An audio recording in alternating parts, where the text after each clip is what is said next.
ഈശോയിൽ സ്നേഹം നിറഞ്ഞവരെ, ദൈവരാജ്യത്തെക്കുറിച്ചുള്ള മനോഹരമായ ഒരു ചിന്ത വിശുദ്ധ ലൂക്കായുടെ സുവിശേഷം 17-ാം അധ്യായം 21-ാം വാക്യത്തിൽ ഈശോ പങ്കുവയ്ക്കുന്നു.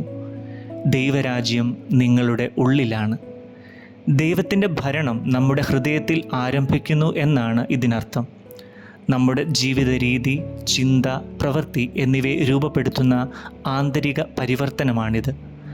നാം നമ്മുടെ ഹൃദയം മിശിഹായിലേക്ക് തുറക്കുമ്പോൾ അവൻ്റെ സ്നേഹവും കൃപയും നമ്മിൽ നിറയുന്നു. നമ്മുടെ പ്രവർത്തനങ്ങളെയും തീരുമാനങ്ങളെയും അത് നയിക്കുന്നു.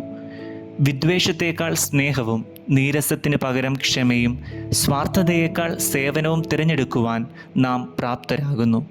അങ്ങനെ നമ്മുടെ ഹൃദയത്തിൽ ദൈവരാജ്യം വളരുന്നു. ക്രിസ്ത്യാനികൾ എന്ന നിലയിൽ നമ്മുടെ ദൈനംദിന ജീവിതത്തിൽ സ്നേഹവും സമാധാനവും നീതിയും പ്രചരിപ്പിക്കുന്നതിലൂടെ ദൈവരാജ്യത്തെ പ്രതിഫലിപ്പിക്കുവാൻ നാം വിളിക്കപ്പെട്ടിരിക്കുന്നു. മിശിഹായുടെ പ്രബോധനങ്ങളും മാതൃകയും അനുസരിച്ച് നാം എത്രത്തോളം ജീവിക്കുന്നുവോ അത്രയധികം ദൈവരാജ്യം നമുക്ക് ചുറ്റുമുള്ള ലോകത്ത് ദൃശ്യമാകും. അതിനാൽ നമുക്ക് ഓർക്കാം, ദൈവരാജ്യം വിദൂരമല്ല, അത് ഇവിടെയുണ്ട്, നമ്മുടെ ഓരോരുത്തരുടെയും ഉള്ളിൽ.